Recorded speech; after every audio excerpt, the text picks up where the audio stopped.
Welcome to my art studio. Today I'm going to be recreating one of my favorite all-time basketball trading cards. But first, I think we need a costume change. Yeah, that's more like it. So I recently reclaimed my childhood basketball card collection from my parents' house.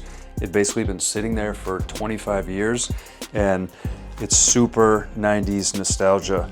And it's revealing my favorite cards because I meticulously organize everything.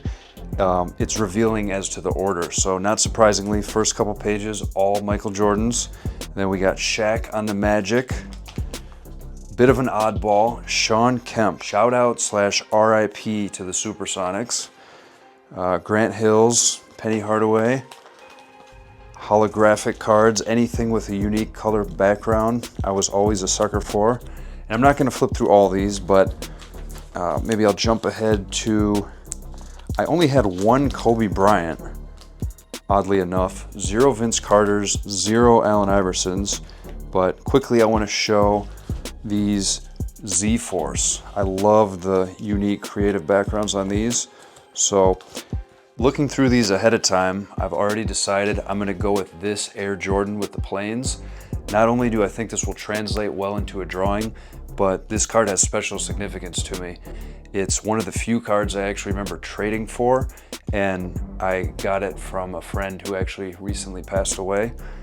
I traded him, his name was Jeremy. He was the best basketball player in the neighborhood. He was a few years older than me, so I of course looked up to him. But I traded him for a Jordan baseball card. I remember afterwards another friend was like, dude, that card's gonna be worth so much. It's a baseball card, but I'm happy to still have this one. So first step to draw is gonna be to pick out the paper I'm gonna work on. The last few years I've exclusively been working on this pastel matte paper. It comes in pads in a variety of different colors. For this one, I'm debating between the dark gray and the light gray. So I'm thinking dark gray will actually be the best choice here. So I've got my paper, I'm gonna grab some pencils and I'm gonna head to the other room. Now this is gonna be a controversial step for some artists. I utilize tracing in most of my drawings. Typically, I'll just trace an outline and a few other details, but with this one, I think I'm gonna go pretty elaborate. So we're headed over here to my dining room and I've got a space carved out on the action figure wall.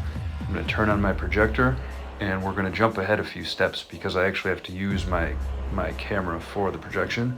So we've got it traced out. I just taped the back of the paper and it is on my drawing board. Got the card in hand. I'm gonna zoom out real quick here so you can see my studio setup. I've got the image on the big screen. I can zoom in when needed for detail.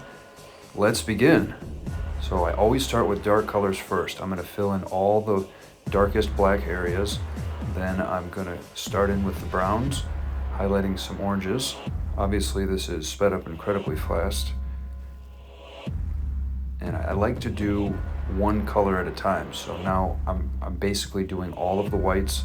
I occasionally will pop in with a different color.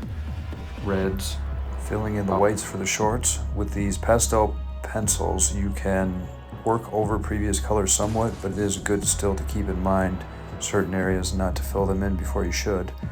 Bouncing around doing a lot of detail, hitting all the white on the planes, and I was undecided as to the background color, but I figure I might as well just keep the actual look of the card since I am recreating it. So adding in all of the darker blue now, then I'll go over that with the light blue highlights.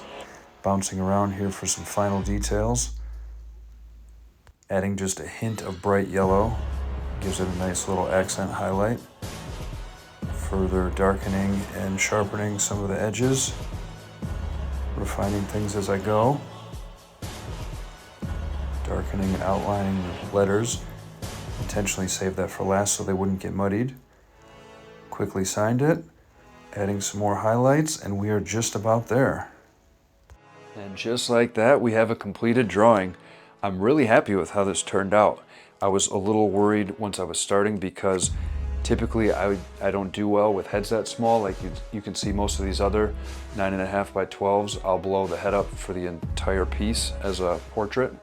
So here's a comparison shot, the original trading card compared to the drawing. This one is for you, Jeremy. Thanks so much for watching, you guys. If you'd like to buy prints of my artwork, I sell them at timoliphant.com/shop. Also, if you're a Ninja Turtles fan, be sure to follow TMNT Plus, both on Instagram and on YouTube. Let me know what you guys would like to see me draw next, and I look forward to catching you in the next one.